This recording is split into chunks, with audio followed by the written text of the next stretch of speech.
Hello guys and welcome back. This is Pete Dogger and we're building the Mears Models F86. Now I'm going to show some of the things that I'm doing right now, even though a few of them seem a little bit unorthodox, maybe not in the realm of a lot of people's thinking, but this is how I do this when I'm starting to form and starting to get final things before I actually flip the airplane over and do this. I don't want to have to move this airplane around until it's glassed as much as possible. That's why it's still on the jig. Now, I have talked about Bondo and its uses and things like that, and I'm actually starting to make certain things in here, which this is going to need a little bit more fill. This doesn't weigh that much, but here's the one thing I want to tell you guys about it. Once you get that, I use Bondo to get a lot of this, because if you get your wood too thin in here, this is not the area to thin it and sand it out and do it. The reason being for that is because that is your landing gear support right there on all those bulkheads and everything there. This stuff has to positively, absolutely 100% be glued and done, because your tunnel and all of your exterior skin, especially on the whole airplane, not just here, this is the place where you do not want to oversand your fuselage. So if you got to put a little filler in it, go for it. Now, the one thing that I tell guys all the time is don't get too excited about putting Bondo on wood, because for number one, it adheres beautifully. It's going to do the trick, and the glass goes right over the top of it without any issue, and this actually absorbs the resin and makes it just that much better.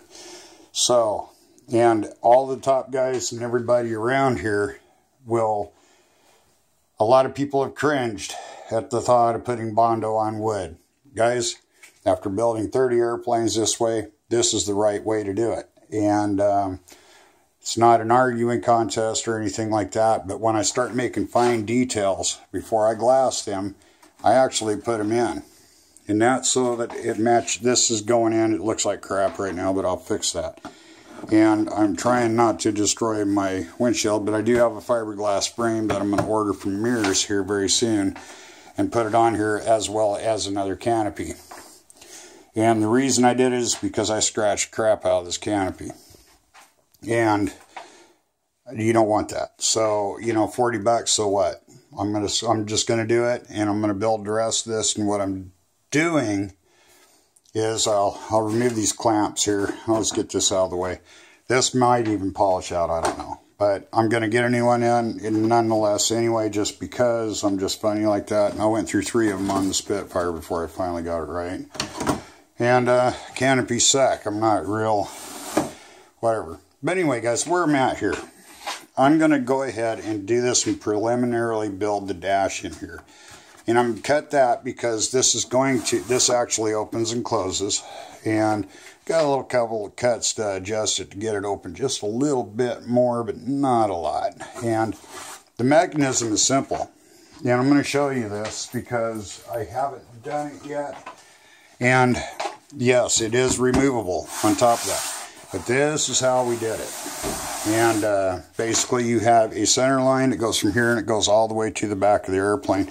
You got to make sure that you have that centered. And if you see the lines there, it should be good. And those lines even go in here. Now, when you take the top of the frame off, this is what you got in here. This is the slider. And it's not heavy like you might think. And all it is 2/4 by 3/8 runners, which is what everything glues to. I use 1 inch by 1/2 spruce in there, and then I just use some scrap plywood to make sure the gap was perfectly right and that it slid right. This is also a secondary lock. If you look on the, if you look in here, it's just plywood. It's glued into another piece and it is channeled into there.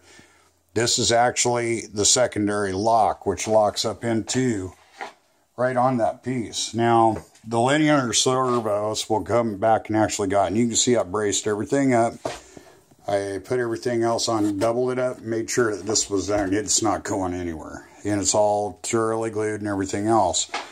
Now, the lineal servo, I'll make a mount right here, and it will go up into here, and it'll actually pull it back. It actually will wind up being right around in here somewhere, you know, and if not on this, and it'll pull this back. It only has to travel 3 inches. So that's where it is on that. As far as the locking mechanism that goes down, it's on its way from iFly Chili. As soon as it gets here, we'll install it and there. But I want to show you guys this a little bit on this when you go to do this thing. I'm very particular about not seeing a lot of lines. However, the back here, I'm going to have to drill it and put a couple dowels in there to hold it a lot tougher than the nails I put in there. And this just goes into the part of building, and you want to do a lot of this before it's actually glass. So it's one of those deals. But once you look at the side of the airplane, this nose is correct now.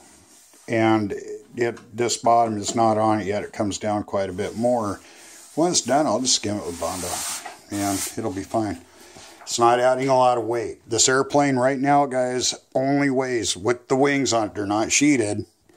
But with the preliminary wire, the speed brakes that are in it, the tails, which are almost completely done, and I added a couple more sheets of wood on there just to kind of simulate the weight on it. But right now, when we hung it up and it actually was on the scale, this airplane only weighs 8 pounds. And that's with that board. And that thing, I'm guessing, is going to weigh about another pound. So really, the reality of the weight on this thing is not an issue. And with a lot of this stuff, with the quarter scale stuff, one thing I want to bring up with things is that when you start flying quarter scales, you want to watch your weight to be right at about the 40 to 45 pound mark. And you got to remember, with a gallon and a half of fuel, we're running an extra 9 pounds of fuel in there on takeoff weight. So you're over your 50 pound mark. So, and if I'm hoping it isn't going on where you guys are in your neck in the woods, but they're trying to get rid of the deal. And here's another thing, guys, we're going to talk about this importantly. If you're not an AMA member, you need to get current and be in it, because they're trying to repeal item 313, and that is an awful thing. That's going to make sure that it's going to put a big damper on a lot of these planes that we're doing as far as the places we're going to be able to fly, and it's awful. Support your aviation and your Academy of Model Academy, the AMA, whatever. But anyway, you guys need to be in there and supporting that, because there's a huge issue with that because of drone pilots and people getting them in airspace around here and this and that. And we also had an instance here that I told a few people about that really has got a lot of people very incredibly upset. And that is the simple fact is that somebody went out and flew airplanes at the local airport in Arlington around here and claimed to be a part of our club, and we don't even know who the hell that person even was. And we can still fly out there, but our airplanes are now at the discretion of the airport manager, and we are almost being stuck to where we're going to have to follow the same rules as what the FAA says with everything else. And with jets, we're already doing that.